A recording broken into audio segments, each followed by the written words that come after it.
तो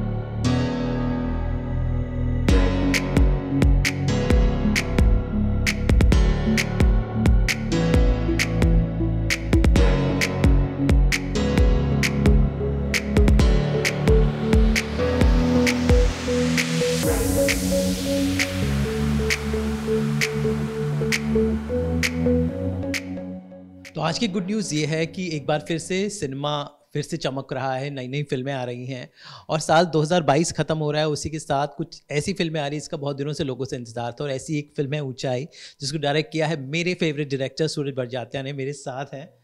आई came to industry because of him, because I always put it on record 21 बार मैंने हम आपके हैं कौन देखी। सूरज जी हमेशा मेरे गुरु हैं, हमेशा रहेंगे। तो ऑफ़ कोर्स ये मौका बहुत ख़ास है कि मेरे गुरु की नई फ़िल्म आ रही है ऊँचाई।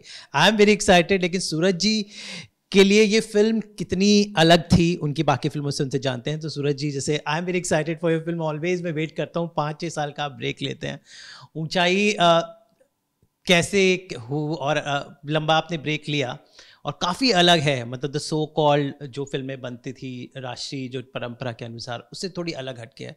आज के ज़माने की फ़िल्म लग रही है लेकिन पुराने लोगों के साथ। तो आई don't know if I have summed it correctly कि थॉट आज के ज़माने का है लेकिन सीनियर्स का आशीर्वाद उसमें भरा हुआ है। उनकी जो जैसे बच्चन साहब जैसे दिग्गज हैं, अनुपम खेर हैं, लेकिन कहानी जो है बड़ी यूथफुल है। Is that the genesis of the film? आपने करेक्ट बिल्कुल सम अप किया, क्योंकि ये नॉर्मली मैं ऐसी फिल्में मैंने कभी बनाई, मैं इतने कभी आउटडोर वाला डायरेक्टर भी नहीं रहा हूँ। इनफैक्ट इतना आउटडोर मैंने कभी सपने भी नहीं सोचा था कि मैं करूँगा। I am more of a story teller from I rarely move out of the house. But कहानी की ऐसी एक मतलब सेटअप हुआ ये कि एकदम दिल में जाके लगी। एंड पैंडेमिक में मुझे लगा कि इट्स ऑल अबाउट करेज, और ऐसी करेज की कहानी बहुत कम मिलती है। तो जब मेरे पास एक कहानी आई 4 दोस्तों की, 65 प्लस 50 साल की दोस्ती, और उसमें से जब एक की मृत्यु हो जाती तो बाकी 3 एट दैट एज, जिसे हम सो कॉल्ड रिटायरमेंट कहते हैं, उसमें वो 17,000 फीट की एक ट्रैक लेते हैं और रोड ट्रिप है पूरा, कानपुर, आगरा, लखनऊ गुजरते निकल। जब हम कहते हैं कि अरे पैकिंग करना भी बहुत मुश्किल होता है एल्डर्स के लिए, उसमें जो ये हंगामा करके निकले। और सबसे अच्छी कि हंसते गाते लाफ्टर से भरी पूरी रंगीन कलरफुल फिल्म है। 17,000 फीट पे पहुँचते और वहाँ उन्हें पता चलता है कि ज़िंदा रहना क्या होता है।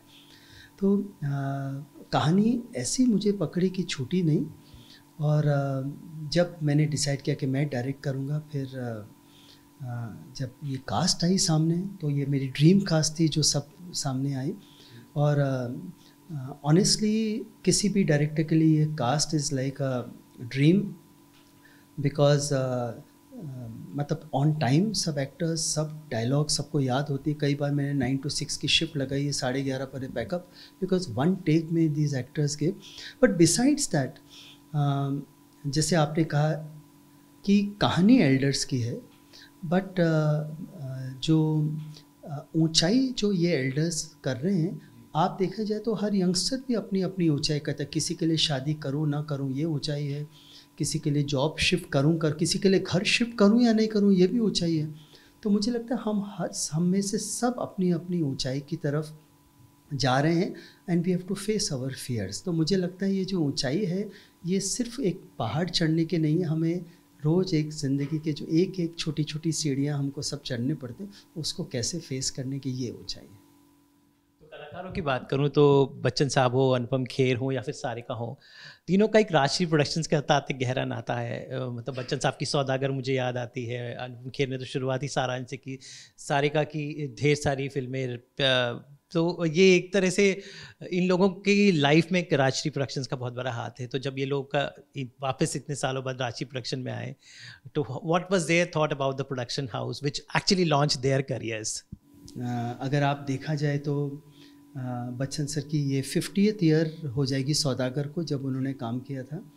हालांकि जया जी ने 2 फिल्में की हमारे साथ, अभिषेक के साथ तो मैंने खुद की, मैं प्रेम, बट मेरे लिए ये बच्चन सर के साथ दूसरी थी।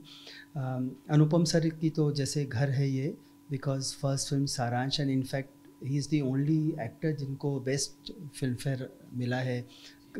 लेडीज़ को तो बहुत मिले हमारे कंपनी में, ये 5वीं फिल्म है राष्ट्र की।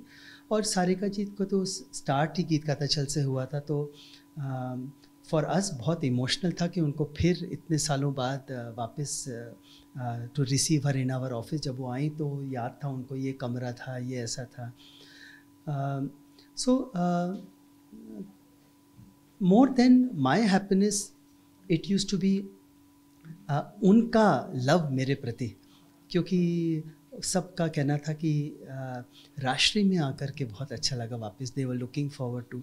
सो आई थिंक ये मेरे एल्डर्स का सब कुछ किया हुआ है, जो मुझे आज इतना प्यार मिला तीनों से। और यही नहीं, मुझे तो ऐसा लगा जैसे बोमन जी, Neena ji, Pari, they are all part since then, and I am very fortunate because I could get a subject like this, जिसके अंदर कैरेक्टर्स में ऐसी पकड़ थी कि they agreed to do this film. Because अगर ये एक्टर्स नहीं करते तो शायद ये फिल्म में वो स्वतंत्रता से मैं नहीं बना पाता। बकेट लिस्ट आजकल एक बड़ा लोगों में ट्रेंड चला कि मरने से पहले 5 चीज़ें आप क्या करना चाहोगे। Somewhere I don't know, it's the film का थॉट बड़ा यूथफुल है जैसे आपने कहा, एंड देन आउटडोर थिंग। तो बट एक्चुअली माउंट एवरेस्ट जो आपने जो it must have been a very difficult task to shoot at those, कहीं आप ठंड में शूट कर रहे हो, पहाड़ों में शूट कर रहे हो, तो कितना मुश्किल आई लोकेशन, क्योंकि एक बहुत इंपॉर्टेंट रोल है इस फिल्म में, एक अहम रोल उस पहाड़ का भी है, माउंट एवरेस्ट का भी है। तो वो कैसे प्रोडक्शन प्लानिंग, शूट का अनुभव कैसा था? काफ़ी चैलेंजिंग था, क्योंकि प्रॉपर पैंडेमिक में हम लोगों ने शूट किया नेपाल। और मुझे इसका एहसास था कि मैं 300-350 का क्रू लेके जा रहा हूँ और सीनियर एक्टर्स लेके जा रहा हूँ। तो सबसे पहले हमने अपने राइटर को भेजा कि ये पता करें कि ट्रैक में सर दर्द कितना होता है, नौशिया होता है कि नहीं, भूख कितनी लगती है, ठंड कितनी लगती है हर जगह। तो पहले वो जाकर के आए, सबके वीडियो देखे हम लोगों ने, फिर मैं गया टेक्नीशियंस के साथ, और हम लोग ने कई जगह रोड बनाई, फिर देखा कहाँ चॉपर से जा सकते हैं, कहाँ से प्लेन से जा सकते हैं, और फिर हम लोग गए सबको लेकर के, और बहुत धीरे धीरे गए सबको, बिकॉज मुझे इसका एहसास था कि एक्लेमेटाइजेशन की कितनी वैल्यू है। और फॉर्चुनेटली हम 17,000 जहाँ EBC है वहाँ तक तो नहीं किया, लेकिन हमने 13,000 फीट तक शूट किया, वो भी बहुत बड़ी चीज़ है। एंड फॉर्चुनेटली किसी को कुछ नहीं हुआ, डॉक्टर्स हमारे साथ थे, ऑक्सीजन सिलेंडर्स हमारे साथ थे, बारिशों का सामना किया, लैंडस्लाइड्स का सामना किया, बट जैसे कि गॉड की कृपा थी कि रोज़ ऐसा लगता था कई बार कि वापस चलें, बस सुबह उठो तो एवरेस्ट और आपके नज़दीक, और जब आप एवरेस्ट को देखो तो वो अलग ही एक अनुभूति है, और आंसू अपने आप बह जाते हैं जब आप वो मदर नेचर को इतने करीब से देखते हैं। तो मुझे लगता है शायद एवरेस्ट हमको बुलाता रहा, और शूटिंग कंप्लीट हो गई महीने भर की। आजकल हम जिस दौर से गुजर रहे हैं, एक बार फिर से बॉलीवुड की काम करने पर, उसी कंटेंट पे सवाल उठे, और ऐसा पहले भी उठा था। तो तब आप पहली बार लेके आए थे मैंने प्यार किया, फिर दोबारा उठा तब आप लेकर आए हम आपके हैं कौन। तो बॉलीवुड को ऐसी नज़र लगती रहती है, लेकिन फिर कुछ ऐसा चमत्कार होता है। और समवेयर आपने इंडस्ट्री को बहुत कुछ दिया है, वो फिल्में दी हैं जिन्होंने इंडस्ट्री का रुख बदल दिया। सिनेमा हॉल तब भी बंद हो रहे थे, लेकिन जब हम आपके कौन आए तो लोग वापस सिनेमा घरों की तरफ लौटे।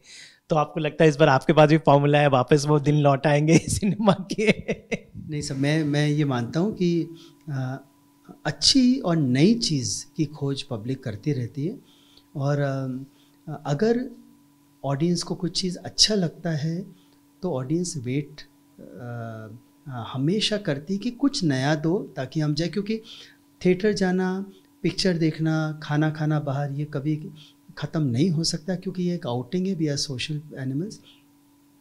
और मैं मानता हूँ कि कितना ऊंचाई हेल्प करेगा थिएटर में वापस लोगों लाने को, ये तो ऑडियंस ही जानती है। बट ये मैं ज़रूर कह सकता हूँ कि यंगस्टर्स अपने पापा को ले जाइए, मम्मी को ले जाइए, दादा को ले जाइए, नानी को ले जाइए, क्योंकि उन्हें बहुत मज़ा आएगा पिक्चर में, क्योंकि पिक्चर में कोई उदासी नहीं है, मतलब जोश है, कलर्स हैं, पूरी पारिवारिक फिल्म है, राष्ट्रीय जैसी फिल्म है। बहुत खाना पीना भी है। और बड़े जो हैं वो आप देखें और यंगस्टर्स को भी आप बोलें, क्योंकि उनको पता चलेगा, उनको एहसास होगा कि 50 सालों की दोस्ती क्या होती है उन किरदारों में जिनको फ़ोन चलाना ठीक से नहीं आता। तो उसकी जो मज़ा है, जिसमें टाइम होता है पान की दुकान पे बैठने के लिए, चाय की दुकान पे बैठने के लिए, गप्पे लगाने के लिए, उसका जो मज़ा है वो एक आनंद आएगा। और last but not the least, ये कास्ट और ये परफॉर्मेंसेस एफर्टलेस जिसे कहते हैं ना, उसका आनंद ही कुछ और होगा। उम्मीद करते हैं कि एक बार फिर से सूरज सर, फिर से मैं जादूगर बोलता हूँ, एक बार फिर से इनका जादू चले, हमेशा इंतज़ार रहता है। राशि प्रोडक्शंस की जो परंपरा है सर ने बहुत अच्छे से लेकर आए, नए ज़माने को एक बार फिर से कुछ नया देखने को मिले। तो सर आपको बहुत बहुत बधाई ऊंचाई के लिए, हमेशा इंतज़ार हमें टक के लिए आए बैठे हैं कि इस बार ऊंचाई हमारी इंडस्ट्री को वो ऊंचाई दे, अच्छे कंटेंट अच्छे सिनेमा के साथ। हमसे बात करने का बहुत बहुत शुक्रिया sir, thank you so much and all the best.